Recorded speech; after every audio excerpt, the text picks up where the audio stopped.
ব্যাপার। একটি মাত্র স্বপ্ন আপনার আমার জীবনের মোড় ঘুরিয়ে দিতে পারে। এটা এমন একটা স্বপ্ন, যেই স্বপ্নের মাত্র কয়েকটা পয়েন্টের দিকে যদি মুসলমান লক্ষ্য করে, মুসলমান এই পৃথিবীতেও সফল হবে, পরকালেও তারা সফল হবে। জান্নাতের পথে রওনা দেবে, তাকে আটকে রাখার ক্ষমতা কার নাই। সুবহানাল্লাহ। তাহলে চলেন স্বপ্নটা শুরুই করে দেই। মনোযোগ সহকারে শুনবেন তো। মানুষের উপস্থিতি কম হওয়ার পেছনে কারণ কি? শীতটা একটু বেশি। বুঝতে পারছি আমি যে শীতটা একটু বেশি, যে কারণে মানুষের উপস্থিতি কম। তারপরেও আসা যাওয়ার যে আনাগোনা একটু আমি দেখতে পাচ্ছি, মনে হয় কিছুক্ষণের ভিতরে মাঠ ভরে যাবে ইনশাআল্লাহ।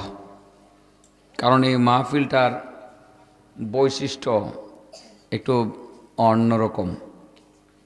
এখানে বলবো যে আলেমদের একটা কারখানা আছে। যদি আপনারা মনে করেন যে আজকে যারা আসছেন তাদের ওয়াজ শুনবেন, তাহলে আগামী 5 দিন পর্যন্ত টানা ওয়াজ শুনতে পারবেন, বক্তার শর্ট পড়বেন। যেই পরিমাণ আলেম আমি দেখছি যে মসজিদে ঢুকছে, তারা যদি 1 ঘন্টা করে কথা বলে, আপনাদের 2, 4, 5 দিন লাগবে আপনাদের আলোচনা শুনে শেষ করতে। একটা ব্যতিক্রম ধর্মী মাহফিল। ঢাকা থেকে অনেক ওলামায়ে কেরাম আসছেন, স্থানীয় ওলামায়ে কেরাম আছেন, ভৈরব থেকে অনেকে এসছেন। আলেম ওলামাদের অভাব নাই আজকে। তারপরেও হয়তোবা সবাই বলবে না, সুনির্দিষ্ট কয়জন কথা বলবে। আমি শুধু একটি বিষয়ের উপরে কথা বলেই রেখে দেব ইনশাআল্লাহ। রাসূল করিম সাল্লাল্লাহু আলাইহি ওয়াসাল্লাম ফজরের নামাজ আদায় করলেন।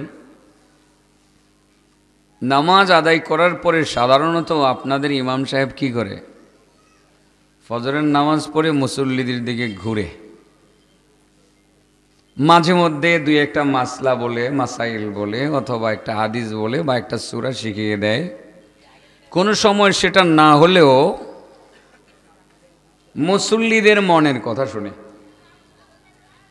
মুসল্লি আস্তে করে কাছে গিয়ে বসে বলে, হুজুর গত রাত যে একটা স্বপ্ন দেখছি, হুজুর স্বপ্নটার একটু ব্যাখ্যা বা তাবির করে দেবেন। এরকমই হয় সাধারণত। আমার নবী ফজরের নামাজ পড়ে প্রায়ই মুসল্লিদের দিকে এইভাবে মুখ ফিরাতেন। উদ্দেশ্য হয়তো বা এরকমই থাকতো যে কেউ কিছু বলুক, আমি শুনব, বা তিনি নিজেও বলতেন। সাধারণত রাসূল করিম সাল্লাল্লাহু আলাইহি সাল্লামের কাছে সাহাবায়ে কেরাম রাতের বেলা স্বপ্ন দেখলে স্বপ্নের ব্যাখ্যা তলব করতেন। আমার নবী স্বপ্নের ব্যাখ্যাটা বলে দিতেন। তার মানে অভ্যাস ছিল তিনি সালাম ফিরিয়ে বসতেন, যেমনটা আপনার ইমামও বসে না? কিন্তু ওই দিন আমার নবী সালাম ফিরালেন, মসজিদ থেকে সোজা বের হয়ে মদিনার কোনো এক গলিতে চলে গেলেন। সাহাবায়ে কেরাম তাদের ধারণা হয়তো বা এরকম হলো, নবী তাড়াতাড়ি বের হয়ে গেছেন, মনে হয় কোনো হাজত দেখা দিছে। তারা আর পিছনে পিছনে গেলেন না। নর্মালি অন্য দিনের মতো বের হইলে আমার নবীর পিছনে 2, 4, 10, 20 জন 100 জন তো থাকবে, এটাই স্বাভাবিক। কিন্তু ওই দিন রাসূল করিম সাল্লাল্লাহু আলাইহি ওয়াসাল্লাম বের হলেন, হঠাৎ করে বের হলেন, কাউকে সঙ্গে নিলেন না, বুঝতেই দিলেন না যে তিনি কোথাও যাচ্ছেন। সোজা হাঁটতে হাঁটতে হাঁটতে হাঁটতে মদিনার গলির ভিতরে ঢুকলেন। এক সাহাবীর বাড়ি, যার নাম আব্দুর রহমান ইবনে সামুরা। নাম কি? আব্দুর রহমান ইবনে সামুরা। আব্দুর রহমান তো বেশ কয়েকজন সাহাবী ছিলেন, বিশেষ করে আব্দুর রহমান ইবনে আউফকে আমরা একটু বেশি চিনি। আব্দুর রহমান ইবনে সামুরাকে এত চিনি না যতটা আব্দুর রহমান বিন আউফকে চিনি। আব্দুর রহমান ইবনে সামুরার বাড়িতে গিয়ে দরজায় আওয়াজ করলেন। দরজা তিনি খুলে দেখলেন নবী করিম সাল্লাল্লাহু আলাইহি সাল্লাম এসে গেছেন। বিনা দাওয়াতে আল্লাহর নবীকে বাড়িতে পাইলে কেমন লাগবে? ও নবীর কথা আপাতত যদি একটু স্থগিত করি, সকালবেলা যদি আপনি নাস্তা খাইতেছেন এমন টাইম যদি দেখেন যে কিশোরগঞ্জের শাইখ শফিকুর রহমান জালালাবাদী হজরত আপনার ঘরের দরজায় গিয়ে আওয়াজ করতেছেন, কেমন লাগবে? হুজুর আপনারে তো দাওয়াত দিয়ে আনতে পারি না, বিনা দাওয়াতে আজকে আমার বাড়িতে আসলেন, দয়া করে আমার ঘরে ঢুকবেন, একটু হাত ভিজাইবেন, হুজুর যা আছে তাই খাইবেন। খুশি লাগবে না?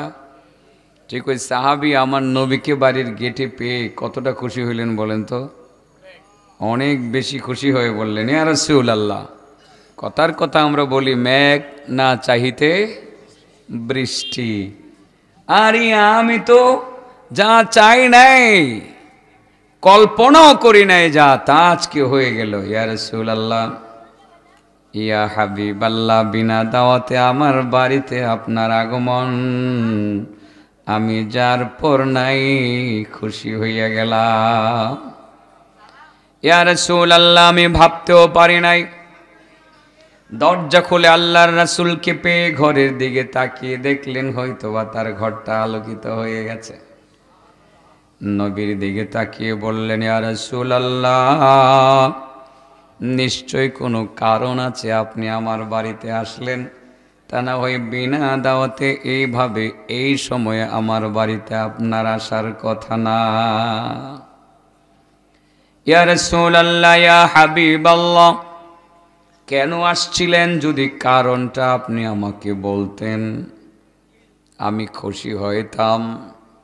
রাসূল বলেন, বন্ধু তুমি ঠিকই বুঝতে পেরেছ, কারণ তো আছেই, আমি কেন তোমার বাড়িতে আসলাম।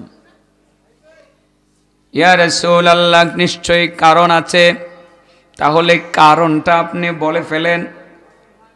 রাসূল বলেন, আব্দুর রহমান তুমি শোনো, গত রাত্রে আমি একটা স্বপ্ন দেখেছি। সাধারণত রাতের বেলা আমার সাহাবারা স্বপ্ন দেখে, সাহাবীরা স্বপ্ন দেখে, সকালবেলা আমার কাছে স্বপ্নের ব্যাখ্যা তলব করে। আজকে আমি কাউকে বুঝতে দেই নাই, আমি একটা স্বপ্ন দেখলাম। আমার স্বপ্নটা আমি কোথায় বলবো, কার কাছে বলবো, আমার সিদ্ধান্ত নিতে দেরি হলো। হঠাৎ করে আমি সিদ্ধান্ত নিলাম আমার স্বপ্নটা তোমার কাছে বলবো।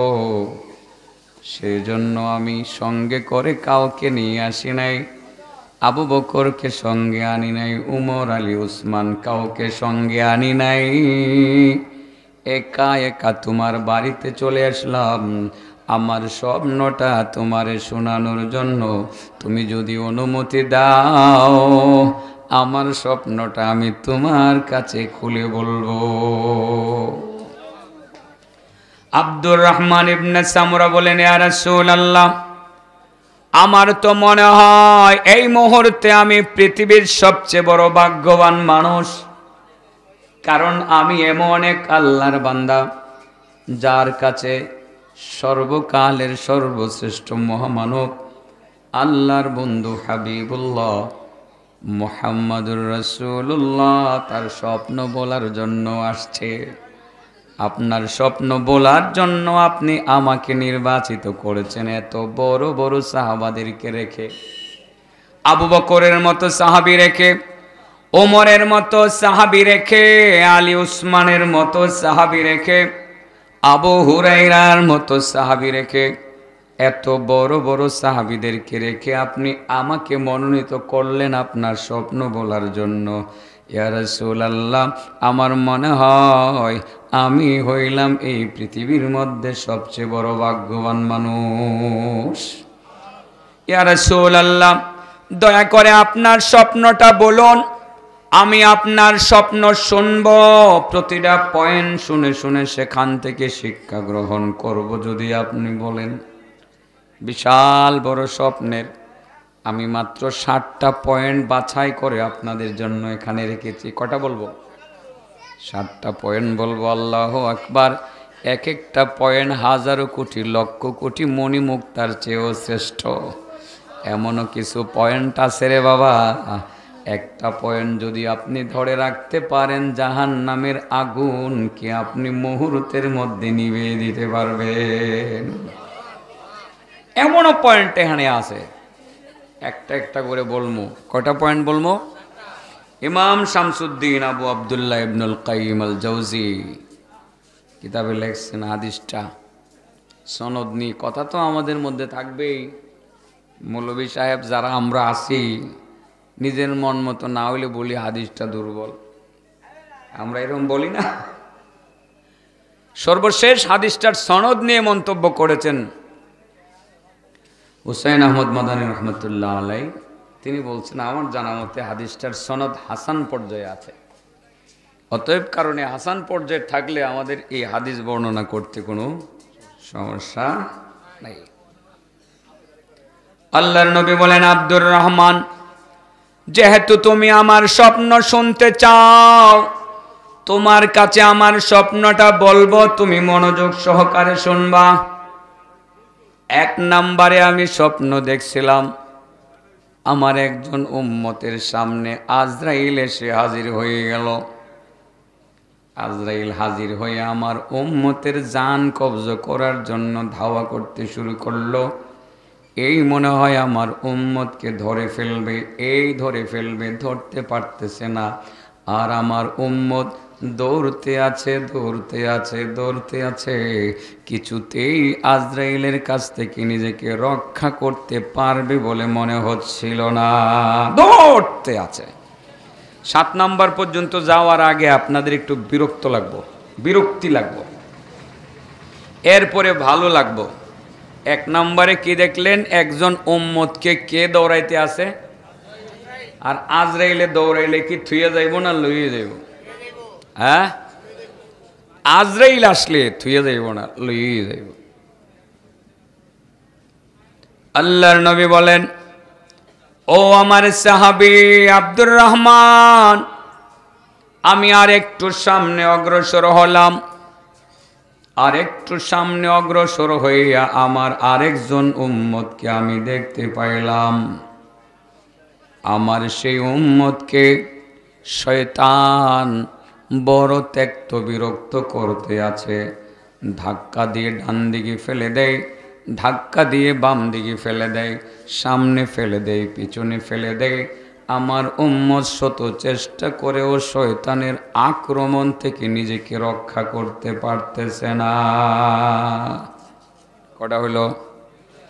1 নম্বরে আজরাইলে দৌড়াইতে আছে, 2 নম্বরে শয়তান বড় ত্যক্ত বিরক্ত করতে আছে।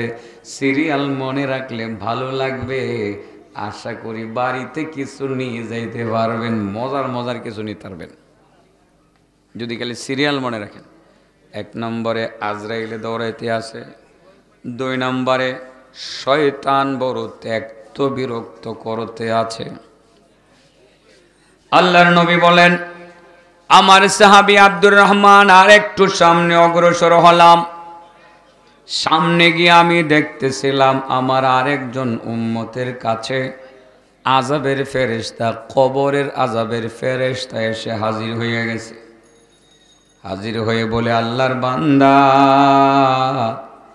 তুই আমার কবরে আয়, আমি তোর হাড্ডি গুঁড়া করমু। রাসূল বলেন, আমি দেখতেছিলাম আযাবের ফেরেশতা যখন আমার উম্মতকে ভয় দেখাইতে আছিল, আমার উম্মতের শরীরের মধ্যে কাঁপুনি সৃষ্টি হয়ে গেল। শত চেষ্টা করেও সে আজরাইলের হুমকি দুমকি থেকে নিজেকে রক্ষা করতে পারতেছে না। চেষ্টা করেও সেখান থেকে পালায়ন করে সামনে কোথাও যেতে পারতেছে না। কটা হলো? রাসূল বলেন, আব্দুর রহমান, আর একটু সামনে অগ্রসর হলাম। মনোযোগ সহকারে শুনবেন বাবা, মনোযোগ সহকারে। আর একটু সামনে অগ্রসর হইয়া আমার একজন উম্মতকে দেখতে পাইলাম পানির পিপাসায় বড় কষ্ট করতে আছে। তার কলিজা শুকিয়ে যাওয়ার উপক্রম হয়েছে। পানি পানি বলে চিৎকার করার পরেও কেউ তাকে পানি দেয় না। পানির অভাবে কষ্ট কষ্ট আর কষ্ট শুধু করতে আছে। কটা হলো? 5 নম্বরে দেখলাম আব্দুর রহমান আর একটু সামনে অগ্রসর হয়ে বনি ইসরায়েলের নবী রাসূলগণ যারা ছিলেন, ঈসা নবী, মূসা নবী থেকে শুরু করে লক্ষাধিক নবী, তারা একটা মজলিসের মধ্যে বসে আছে, গোল করে বসে আছে, গোল মিটিং করতেছে। তাদের এই গোল মিটিং এর মাঝে একজন দুইজন মানুষ বসার কোনো জায়গা নাই, কিন্তু সামান্য একটু ফাঁক আছে। সেই ফাঁকের মধ্যে আমার একজন উম্মত গিয়ে বসে গেছে। আমার উম্মত যখন বসে গেল, বনি ইসরাইলের নবী রাসূলগণ আমার উম্মতকে উম্মত বলে তাড়িয়ে দিল। তারা বলে দিল, আমরা সবাই নবী, নবীদের মধ্যে তুমি একজন উম্মত হইয়া কেন বসতে আসলা? কত বড় সাহস, তুমি খান থেকে উঠে যাও। রাসূল বলেন, আমি যখন দেখলাম আমার উম্মতকে বনি ইসরাইলের নবী রাসূলগণ তাড়াইয়া দিল, আমার মনে বড় ব্যথা লাগলো। আমি আমার উম্মতের অপমান সইতে পারলাম না। কয়টা হলো? আল্লাহর নবী বলেন, আমার সাহাবী আব্দুর রহমান, আমি 6 নম্বরে দেখতেছিলাম একটি জায়গার মধ্যে অন্ধকার, চতুর্দিকে অন্ধকার। অন্ধকারের মাঝে আমার একজন উম্মত দাঁড়ানো আছে। সে নিজেকে অন্ধকার থেকে বের করতে পারতেছে না, শত চেষ্টা করেও সে বারবার ব্যর্থ হইতেছে। অন্ধকারের কবল থেকে নিজেকে বের করতে পারতেছে না। কিন্তু স্বপ্নের মধ্যে আমিও কোনো উপকার তার করতে পারলাম না। আমার উম্মতের ব্যাপারে আমার বড় কষ্টই হচ্ছিল। কয়টা হলো? 1 নম্বরে আজরাইলে দৌড়াইতে আছে। 2 নম্বরে শয়তান বড় ত্যক্ত বিরক্ত করতে আছে।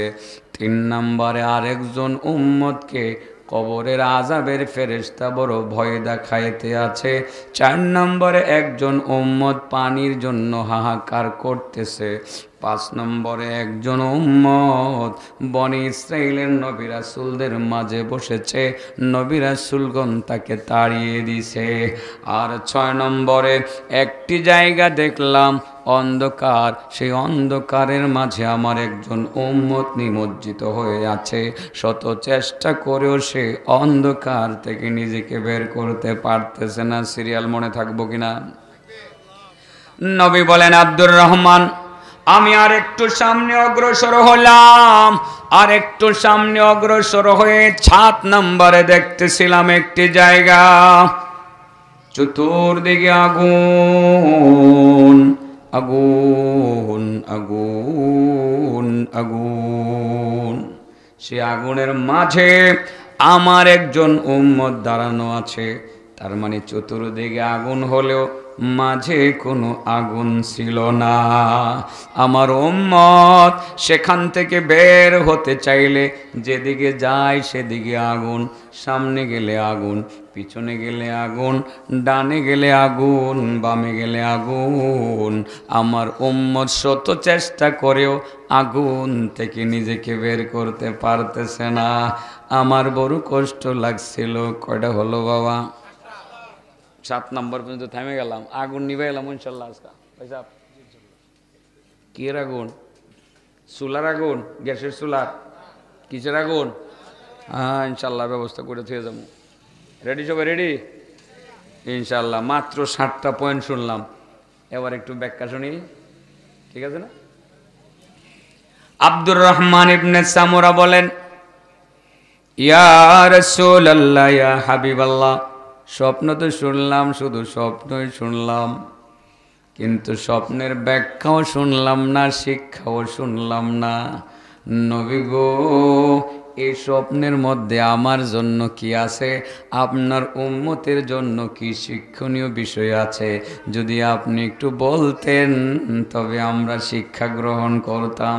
ও বাবা, এখান থেকে মধু চাক পাইছেন, মধু চাকের মধ্যে সিপ না দিলে মধু বের হবে না। এবার চিবে চিবে এবার চিবে চিবে মধু বের করা লাগবে। হযরতে আব্দুর রহমান ইবনে সামুরা বলেন, ইয়া রাসূলুল্লাহ, ইয়া হাবিবাল্লাহ, স্বপ্ন শুনলাম কিন্তু শিক্ষণীয় বিষয় কি আছে বুঝলাম না, ব্যাখ্যা বুঝলাম না, দয়া করে যদি বিস্তারিত বলতেন সেখান থেকে শিক্ষা গ্রহণ করতাম।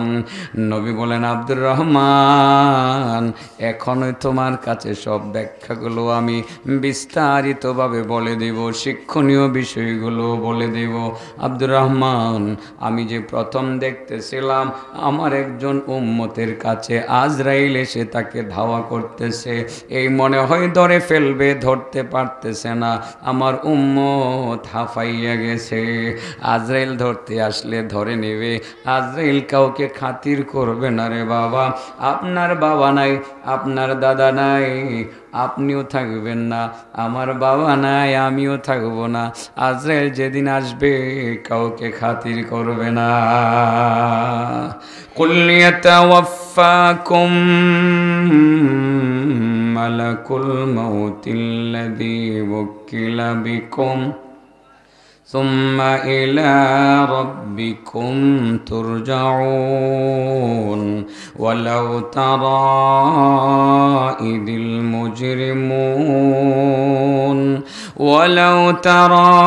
إذ المجرمون ناكسوا رؤوسهم عند ربهم ربنا أبصرنا وسمعنا فارجعنا نعمل صالحا إنا موقنون।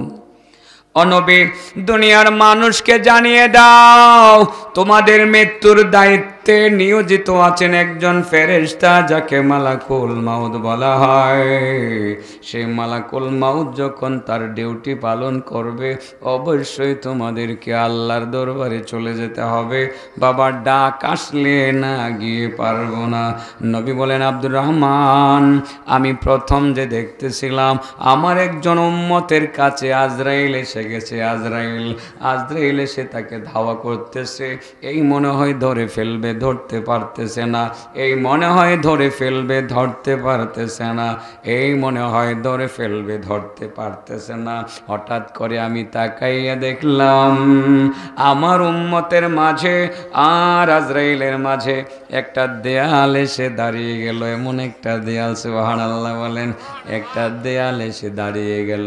দেয়ালের ওই পাশে আমার উম্মত, আর এক পাশে আজরাইল।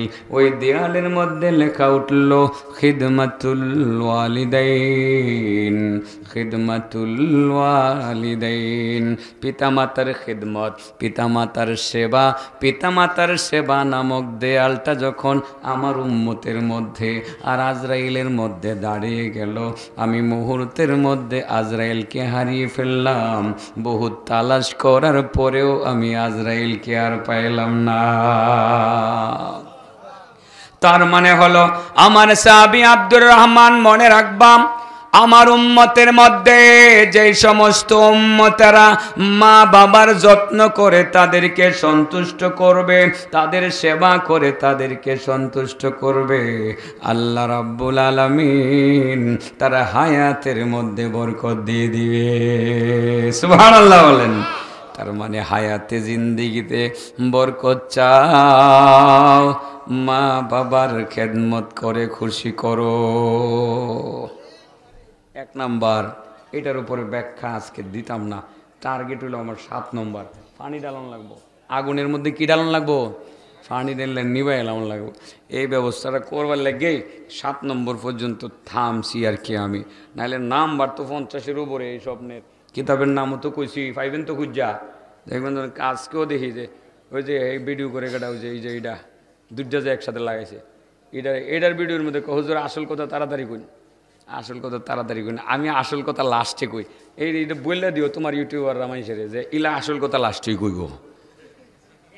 আমি আসল কথা সবটি তো আসল, কোনটা নকল, মানে যেটা টার্গেট বানাইছি এটাই আগে হই নালে তো চাই আমি কই না, এটা আগে কইতাম না, এটা লাস্টে কমু। এটা কবে কমু? মানে আমি 1 নম্বর না কয়ে 7 নম্বর যাবো গা। 1 নম্বর কোন লাগতো না? তাহলে 1 নম্বরটার মধ্যে মোটামুটি কম লাভ নাই। যদি জিন্দিগিতে শান্তি চাও আর হায়াতে বরকত চাও, মা বাবার খেদমত করো। এইটা গুরুত্বপূর্ণ কথা, ছেলেরা বোঝে না। তো যদি বুঝতো, এত বর পূজা করে লইলা। আরে বর তো পূজা করার দরকার নাই, বরে ভালোবাসবা, ঠিক আছে না? ভালোবাসবা আর মা বাবার কথা মান্য করবা, সেবা করবা, খুশি করবা, মা বাবারে খুশি করবা। তোমার হায়াতে জিন্দিগিতে খালি বরকত হইব, বরকত হইব। আরও যে কত কথা আছে ও মা বাবার সেবা করার ব্যাপারে, আল্লাহ একবার কেউ যদি মা বাবারে সেবা করে খালি খুশিটা করতে পারে, খালি হায়াতে জিন্দিগিতে বরকত হইব। নেকিতে যেই পরিমাণ বরকত হইব, নেকিতে সোয়াবে, এই বরকত তো অন্য কোনো ইবাদতের মধ্যে নাই, ওই দ্বারে কাছেও নাই। আজকে যদি এই ছেলেটা মনে করে মা আছে, বাপু আছে, মা আছে, তো তোমার তোমার কাটা কাটা আছে, মা বাপ দুজনই আছে, তোমার তো কপালওয়ালা। তো হ্যাঁ, আর আমি একটু মিল আছি, আমার বাপ নাই, মা আছে। তোমার? হ্যাঁ, উল্টা আর কি। তো এর কপালওয়ালা, তোমার কাটা আছে, মা বাবা আছে, কপালওয়ালা তোমার। আজকে রাত্রে যদি এই ছেলেটি গিয়া মারে গো মা, মা সারাটা জীবন উল্টা পাল্টা চলছি, কথা মতো চলছি না, খালি এমদা ঘুরছি হেমেদা ঘুরছি, কষ্ট দিছি মা, আজকে ওয়ার শুনে এসি তো মা গো মনটা নরম হয়ে গেছে, আর তোমার কষ্ট দিতাম না মা, যেমনে কইবা হেমনে চলমো। মা একটা মুচকে হাসি দিব, কিরে আমার সোনার চান কই কি মাহফিল থেকে আইছে, মনে হয় ওয়ার শুনে দিলটা নরম হয়েছে, কি যে খুশি, মা একটা হাসি দিছে। আরে মা বাপে সন্তানের কথা এমনি হই না, কান্ত তাহে বাপে পাশের রুমে শুয়ে কো, কিরে মা ফুতে কি কয় জানি কুটুর কুটুর করে, দরজার ফাঁক দেওয়া করি, ফুট দেখা যায় অনেক ভালো হয়ে গেছে, আলহামদুলিল্লাহ আলহামদুলিল্লাহ। ছেলে নিয়ে এত টেনশন করলাম, আজকে আমার সোনার ছেলে যে সুন্দর কথাটা কইলো, বাপ রে আজকে তো মাত্র 25 তারিখ, আর 6 দিন পরে বেতনটা পামো, বেতনটা ভাই আর তোর একটা সাইকেল কিনে দেবো। খুশি হয়ে গেছে কেনা? হ্যাঁ, ছেলে মেয়েরা রে কিছু দিয়ে মা বাবা খুশি করে না, অনেক সময় সন্তানের আচরণ দেখা অনেক সময় মা বাবা খুশি হয়ে এটা সেটা কিনা দেয় না। আমার ফুলার বয়স 5.5 বছর, 2-4 দিন আগে কয়, আমার বাবা বালা, আমার বাবা অনেক বালা, আমার অনেক আদর করে। কথাটা শুনে আমার কাছে কেমন লাগতেছে, বাবা আমার একটা সাইকেল কিনে দিব না? 5.5 বছর বয়স। আমি কি ফুতে এক কথা কই তো খুশি করে লাইলি, লো যাই বাবা বাজারও যাই, সাইকেল যেটা হাতে দিছে এটাই কিনে দিছি। বাসাতে এখন আমার বাবা কত বালা, খুশি, সন্তান খুশি, সন্তান খুশি। সন্তানের কথা শুনে মা বাবা অনেক সময় খুশি হয়। তুমি আজকে তোমার মারে খুশি করলা, তোমার বাবারে খুশি করলা, 1 মিনিটে তারা খুশি হয়ে গেল। তোমার হায়াতে তো বরকত হয়েছে, নেকিতে কি পরিমাণ বরকত হয়েছে তুমি তো ক্যালকুলেশন করলে তোমার কম্পিউটার পর্যন্ত ফেল হয়ে যাবো গা। কত কোটি, কত হাজার, বিলিয়ন, ট্রিলিয়ন নেকি যে তোমার আমল নামায় লেখা হইব। আনাস ইবনে মালিকের প্রশ্নের উত্তরে আল্লাহর রাসূল বলছিলেন, দুনিয়ার কোনো সন্তান যদি তার মা আর তার বাবারে খুশি করতে পারে, আধা মিনিটের মধ্যে খুশি করে ফেলে, একটি কথা বলে, মাকে খুশি করলে 2 লক্ষ বৎসরের নফল ইবাদতের সওয়াব সে পায়, বাবারে খুশি করলে আরো 2 লক্ষ বৎসরের নফল ইবাদতের সওয়াব পায়। মোট 4 লক্ষ বৎসরের নফল ইবাদতের নেকি সন্তানের আমল নামায় নগদে জমা হয়ে যায়। বরকত বুঝছনি বন্ধুরা, সুযোগ তো আজকে নেওয়া যায়। এই চান সারা বড় বোকামি বুঝছ, আজকে মা সরি আর উল্টা পাল্টা চলবো না, বাবা ঠিক যেইভাবে বলবা ওইভাবে চলবো, তোমাদের কথার বাইরে যাব না। ফেসবুক বাদ দিলাম, আর ফেসবুকে রিলেশন করবো না, আর ফেসবুকে এই যে কি জানি জিএফ বানাবো না, জিএফ নেই, জিএফ কইটা পাবলিক না বুঝবার লাগে কইছি আর কি, ছেলেরা তো বুঝা লাইছে, দুষ্টুটি ঠিকই বুঝা লাইছে জিএফ কি, ঠিক আছে না, বুঝা লাইছে না, জিএফ আর বিএফ না, দুইটাই তো, জিএফ আর বিএফ কয়। মাগো আর ফেসবুকে আজাইরা প্রেম টেম কইরা আর এই নোট তো কি বাড়ি টান্না লাভ নাই, তুমি যেটা কইবা আর আমার আব্বাই যেটা কইব হেডাই রাইট। একটু কথা বলার লগে লগে হায়াতেও বরকত হইব, নেকিতে বরকত হইব, মোট 4 লক্ষ বৎসরের নফল ইবাদতের নেকি আমল নামায় জমা হইব। কয় লক্ষ বৎসরের? কয় লক্ষ বছর বাদ ছিল আপনার দাদা? হ্যাঁ 100 বছর।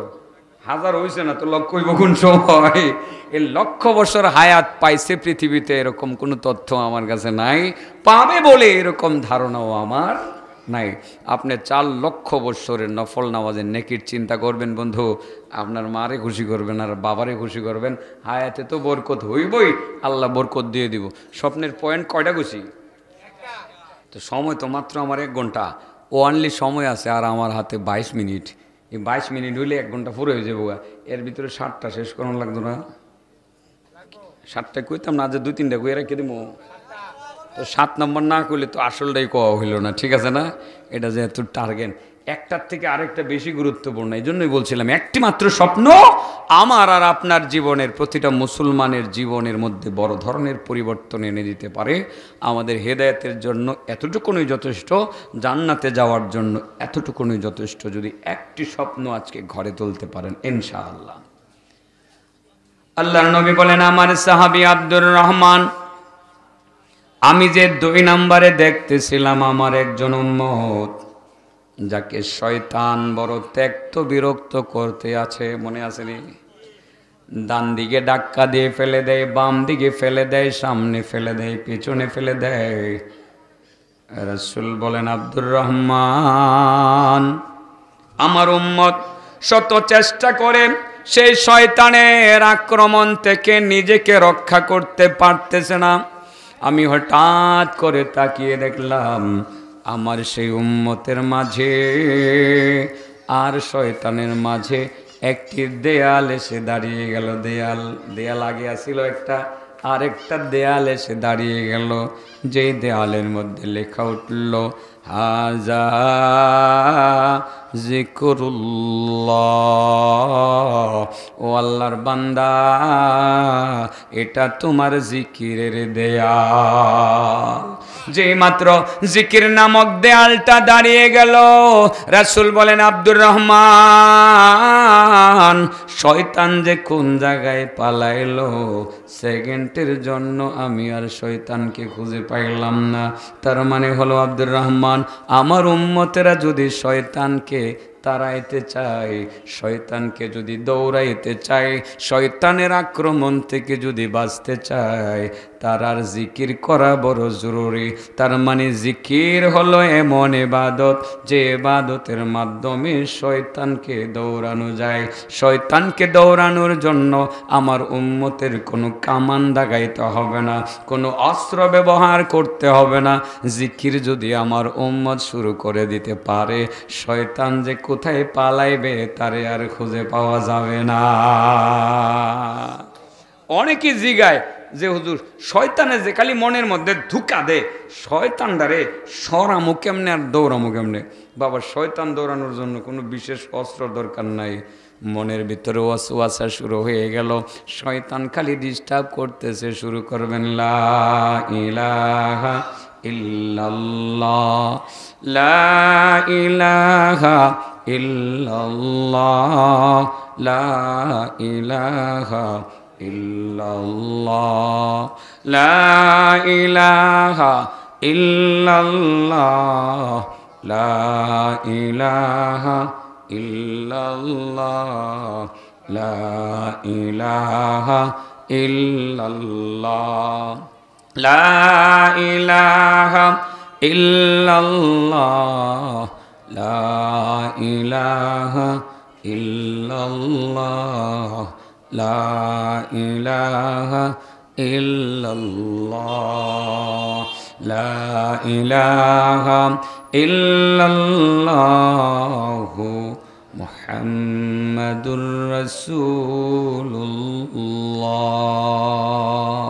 সাল্লাল্লাহু আলাইহি ওয়াসাল্লাম। নবী বলছিলেন, আব্দুর রহমান, শয়তানকে যদি দূর করতে চাও, বেশি বেশি জিকির করিও, শয়তান কাছে ভিড়তে পারবে না। তাহলে 1 নাম্বার, যদি হায়াতে জিন্দেগিতে বরকত চাও, মা বাবার খেদমত করিও। আর যদি শয়তানকে দৌড়াইতে চাও, আল্লাহর জিকির করিও। কয়টা গেছে? 2টা গেছে। আল্লাহর নবী বলেন, আব্দুর রহমান, আমি সামনে অগ্রসর হয়ে 3 নাম্বার যে দেখতে পেয়েছিলাম, আমার একজন উম্মতের কাছে আযাবের ফেরেশতা এসে হাজির হয়ে গেছে। আযাবের ফেরেশতা আমার উম্মতকে বড় হুমকি দুমকি দিতে আছে। আল্লাহর বান্দা, তুই কবরে আয়, তোর হাড্ডি গুঁড়া করবো।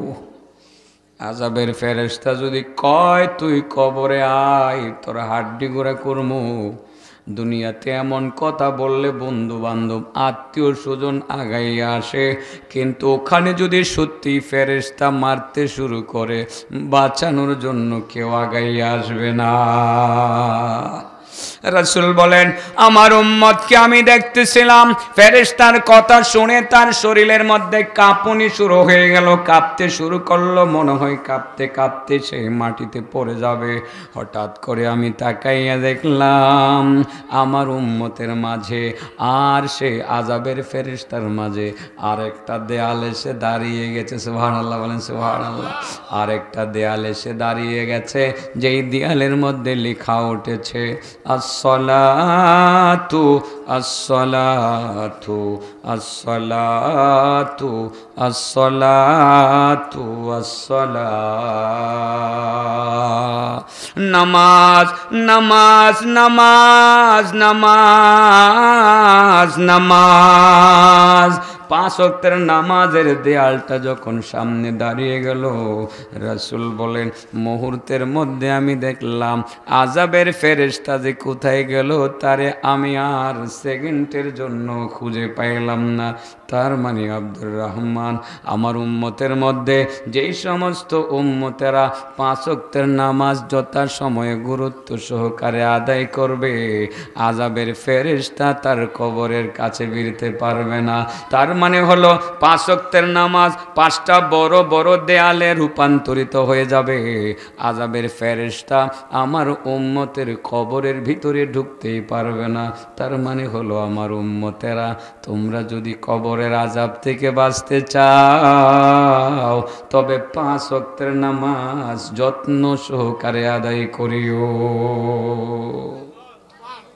এক একটা পয়েন্ট অনেক দামি না রে বাবা। কবর আযাব থেকে বাঁচন লাগবো নি, দুনিয়ার কেউ গিয়া তো বাঁচাই পারত না। এই কবরের আযাব থেকে বাঁচতে হইলে বাবা নামাজ লাগবই। নামাজ ছাড়া কবরের আযাব থেকে বাঁচা যাইতো না। এই 5 ওয়াক্তের নামাজ, ওয়াজ তো বহুত শুনলাম, কিন্তু নামাজ পড়লাম না, লাভ হইব কি? লাভ হইব কোনো? এত মজার মজার ওয়াজ শুনবেন, আজকে বড় বড় আলেমরা ওয়াজ করবে, বাড়িতে গিয়ে গল্প স্বল্প বলতে পারবেন। আজকের ওয়াজটা যে সুন্দর হয়েছে, এত সুন্দর ওয়াজ জিন্দেগিতে শুনছি না। সুন্দর একটা ওয়াজ শুনে গেলেন, শ্বাসটলে বসে বসেও গল্প করলেন। যেই ওয়াজ করছে একেবারে কলিজাটা ঠান্ডা হয়ে গেছে, মনটা বইরা গেছে। তো আপনার বউ যদি জিগায়, কি গো কমলার বাপ কি ওয়াজটা জানি করছে, কহিটা মন নাই, কি মনে আছে? কালির কালি কলিজাটা ঠান্ডা হয়ে গেছে, এটা মনে আছে। এই ওয়াজের কোনো লাভ নাই বাবা। আজকে কে কইবেন, এই কমলার মা, কবরের আযাব থেকে বাঁচতে হইলে নামাজ পড়ন লাগবো, হায়াতে জিন্দগিতে বরকত পাইতে হইলে মা বাবার খেদমত করুন লাগবো। যাও মাঝে মধ্যে আমার হরে রেখে তুমি দেখে আয়ো, যত্ন করে আয়ো। আর আমিও আমার মা বাপের যত্ন করবো, তুমি কিন্তু দুষ্টামি করতে পারতা না। তুমিও আমার মা বাবার একটু ভালো যত্ন করবা, আমার মা বাপ যাতে আমার প্রতি খুশি তাহে। হুজুরে বলে দিছে, হায়াতে জিন্দগিতে বরকত চাইলে মা বাবারে খুশি করণ লাগবো, আর শয়তানকে দৌড়াইতে হইলে জিকির করণ লাগবো, আর কবর আযাব থেকে বাঁচতে হইলে 5 ওয়াক্তের নামাজ অবশ্যই পড়ন লাগবো। বাবা কি ও আজ কিছু হইতাছে? এগুলোর ওয়াজ কয় কই তো গজল টজল দিয়ে কইতারলাম না, অন্য একটা পারি না, শিখছি না ভাই। আপনার এই জোরসুদলে ওয়াজ করতাম আইসি কদিন আগে, হেই মাথা একটু দূরে গেছি, কই জানি ভিতরে দা দুঃখা ডাইনে বানিয়ে গেছি। তো গেছি পরে গিয়ে দেখি যে এক হুজুরে ওয়াজ করতেছে। আসলে আল্লাহ তো সবার সুর একরকম দেয় না, এত মায়াবী সুর তার, ভালোই লাগছে। আমি গিয়ে শুনছি, পরে লাস্টে ওয়াজ শেষ আমার আমার আমার পরে মানে আমি তার পরে বসবো আর কি, আমি স্টেজে গিয়ে উঠছি, পরে ছেড়ে দিব, লাস্টে পরে একটা গজল কয়ে ছাড়ছে। টান যে দিছে, আসলে সুর তো আল্লাহর দেওয়ার সুর না, এটাতে তো খাটো করে দেখার কোনো সুযোগ নাই। দাউদ নবীর কি সুন্দর সুর আছিল, তাই না? তা আল্লাহর দেওয়া সুর, তো আল্লাহ কি সবাই সুর একরকম দিছে? তো দিছে না, একটা গজল টান দিছে যে আমার কাছে ভালোই লাগছে। মনে মনে করছিলাম যে আর একটু কুইলই বালা আছে, সে বেচারা ছাইরা দিছে।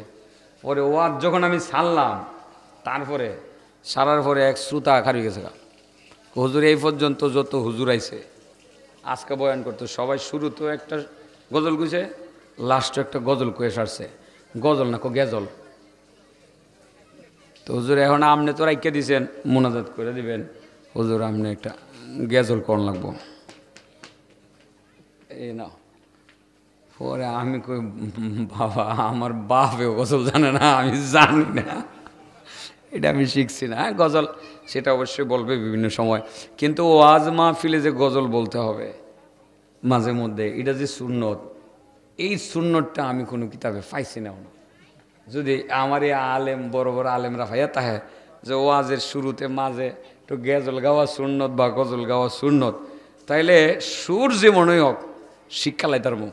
কারণ গজলের শিল্পীরার মধ্যে অনেক আমার ছাত্র আছে, কলরবের কি বদরুজ্জামান না আমার ছাত্র, কম বাবারে আমার একটা দুই একটা গজল শিখাইয়া দে, প্রতি মাহফিলে মাহফিলে আমি গামু।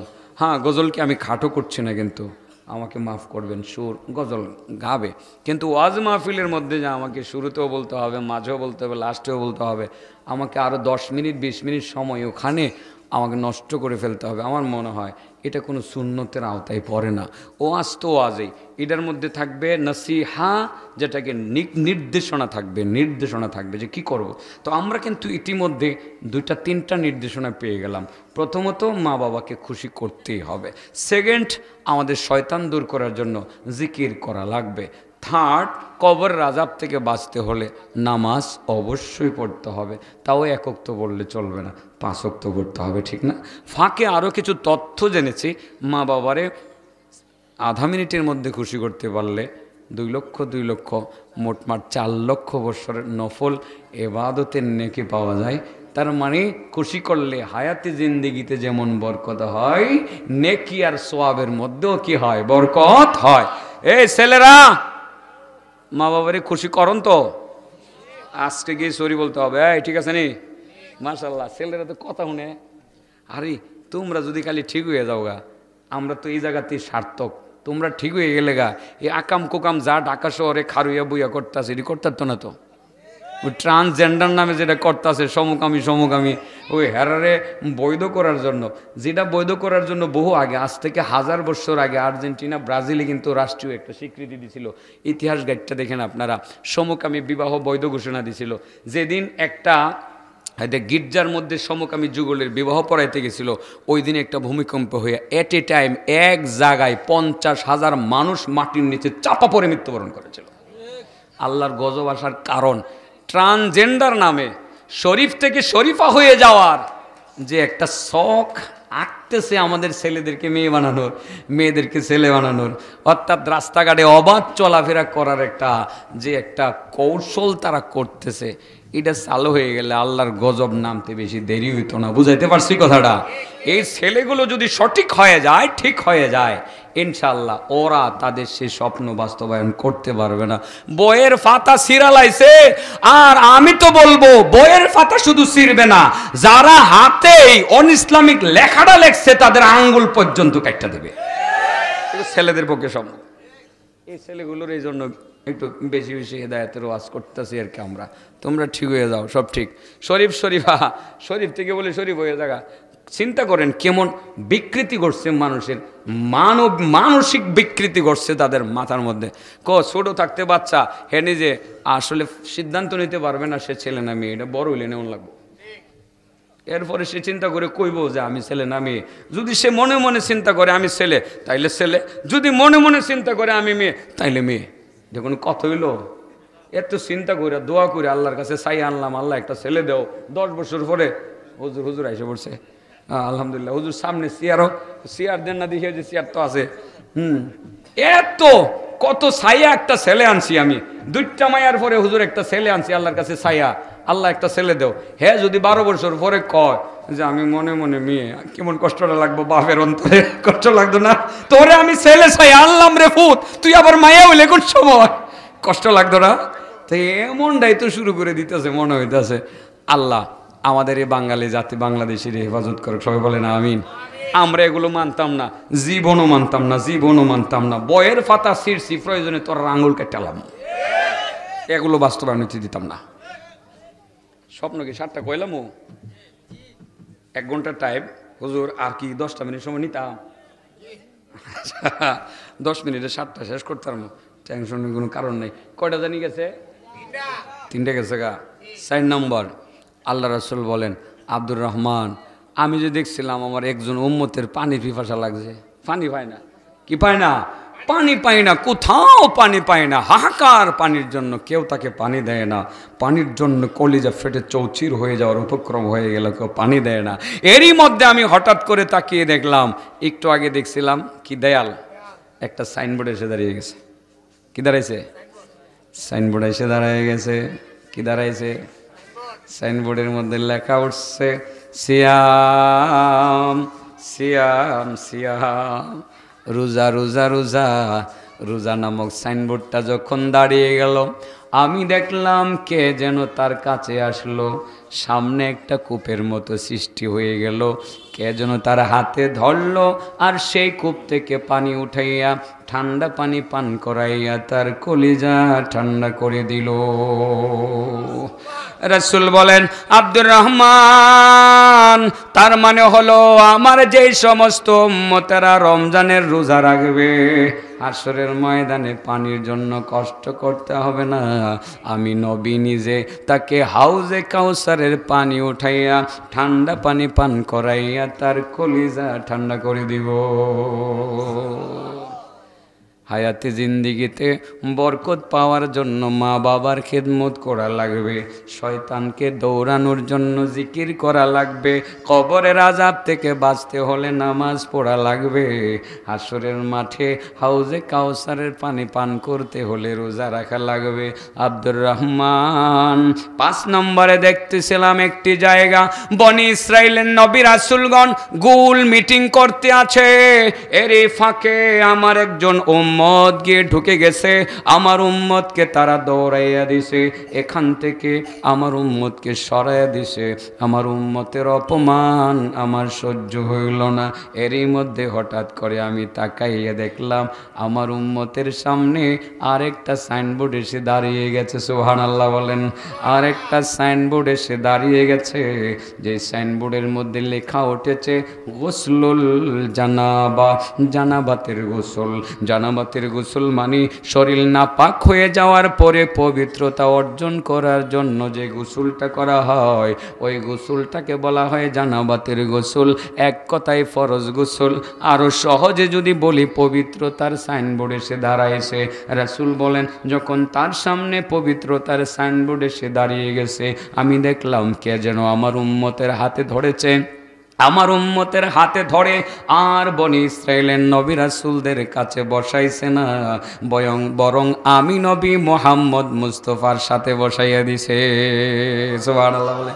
তার মানে হলো আব্দুর রহমান, আমার যেই সমস্ত উম্মতেরা নাপাক থাকবে না, পবিত্রতা অর্জন করবে, পবিত্র শরীর নিয়ে ঘুমাবে না, শরীর নাপাক হয়ে গেলে গোসল করে পবিত্র হবে, আর হালতে পবিত্র থাকার চেষ্টা করবে, আমার ওই সমস্ত উম্মতেরা হাসরের ময়দানে আমি নবীর সাথে থাকবে। সুবহানাল্লাহ। আর 6 নম্বর, আব্দুর রহমান, আমি দেখতেছিলাম একটি জায়গা, চতুর্দিকে অন্ধকার অন্ধকার আর অন্ধকার, অন্ধকারের মাঝে আমার একজন উম্মত নিমজ্জিত আছে, শত চেষ্টা করে অন্ধকার থেকে বের হতে পারছে না। আমি হঠাৎ করে তাকিয়ে দেখলাম তার সামনে আরেকটা সাইনবোর্ড এসে গেছে, যে সাইনবোর্ডের মধ্যে লেখা উঠেছে হাজিহি হাজ্জাতুকা ওয়া উমরাতুকা ইয়া আবদাল্লাহ। ও আল্লাহর বান্দা, এটা তোমার হজ আর উমরার সাইনবোর্ড। যখন হজ আর উমরার সাইনবোর্ড দাঁড়িয়ে গেল। এই সাইনবোর্ড থেকে দুইটা আলু অন্ধকারের দিকে ছুটল। মুহূর্তের মধ্যে অন্ধকার দূর হয়ে গেল, আর অন্ধকার পাওয়া গেল না। তার মানে হলো আব্দুর রহমান, আমার উম্মতের মধ্যে যে সমস্ত উম্মতেরা আল্লাহকে খুশি করার জন্য হজ করবে, উমরা করবে, তাদের কবরের মধ্যে দেশ থেকে কোনো বাতি লাগাইতে হবে না।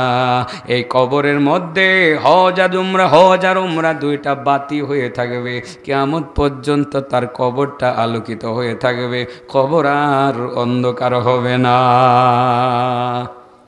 কোথায় গেছে? রাসূল বলেন, আব্দুর রহমান, আমি 7 নম্বরে দেখতেছিলাম একটি জায়গা, চতুর্দিকে আগুন, আগুন আর আগুন। আগুনের মাঝে আমার একজন উম্মত দাঁড়ানো আছে, শত চেষ্টা করে আগুন থেকে বের হতে পারছে না। ডানে গেলে আগুনের সাথে টাচ লাগে, বামে গেলে আগুনের সাথে টাচ লাগে, সামনে গেলে আগুন লাগে, পিছনে গেলে আগুন লাগে। আমি হঠাৎ করে তাকিয়ে দেখলাম আমার উম্মতের সামনে আরেকটা সাইনবোর্ডে সে দাঁড়িয়ে গেল। সেখানে লেখা উঠল, হাজিহি সাদাকাতুকা ইয়া আবদাল্লাহ। ও আল্লাহর বান্দা, এটা তোমার দান খায়রাতের সাইনবোর্ড। তুমি দান খায়রাত করেছো, সাইনবোর্ড আকারে এখানে এসে দাঁড়াইছে সাক্ষী হিসাবে। ও আল্লাহর বান্দা, এটা তোমার দান খায়রাতের সাইনবোর্ড। যেই মাত্র দান খায়রাতের সাইনবোর্ডটা এসে দাঁড়াইলো, মুহূর্তের মধ্যে তার সামনে যে আগুনের বাগানটা ছিল, সে আগুনের বাগানটা মুহূর্তের মধ্যে ফুলের বাগানে রূপান্তরিত হয়ে গেল। তার মানে আব্দুর রহমান, জাহান্নামের আগুনে পানি ডালতে চাও, বেশি বেশি সাদাকা দান খায়রাত করো। এই 7টা পয়েন্ট থেকে শিক্ষা নেব। 1 নম্বরে, যদি হায়াতে জিন্দেগিতে বরকত চাও, মা বাবার খেদমত করিও। 2 নম্বরে, যদি শয়তানকে দৌড়াইতে চাও, জিকির করিও। 3 নম্বরে, যদি কবরের আযাব থেকে বাঁচতে চাও, অবশ্যই নামাজ পড়িও। 4 নম্বরে, যদি হাউজে কাউসারের পানি পান করতে চাও, অবশ্যই রোজা রাখিও।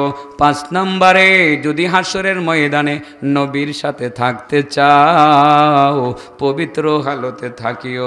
6 নম্বরে, যদি তুমি কবরের অন্ধকার থেকে বাঁচতে চাও, কবরে বাতি জ্বালাইতে চাও, তবে হজ উমরা করিও। আর যদি জাহান্নামের আগুন নিবাইতে চাও, সাধ্য মতো সাদাকা করিও। মোটামুটি 7টা নির্দেশনা দিলাম। যতটুকু আজ হয়েছে তো হয়েছে, ওই 1 ঘন্টা তো আমার গেছে, 1 ঘন্টা বলছিল, লম্বা ওয়াজই করছি। অনেক বড় বড় ওলামায়ে কেরামের উপস্থিতি আজকে এখানে, মনোযোগ সহকারে শুনবেন। 7টা পয়েন্ট নিয়ে যাওয়ার চেষ্টা করবেন, বাকিদের কাছ থেকে বাকিগুলো নেবেন। আল্লাহ আমাদের সকলকে যতটুকুন বললাম আমল করার তৌফিক দান করুন। ও আখির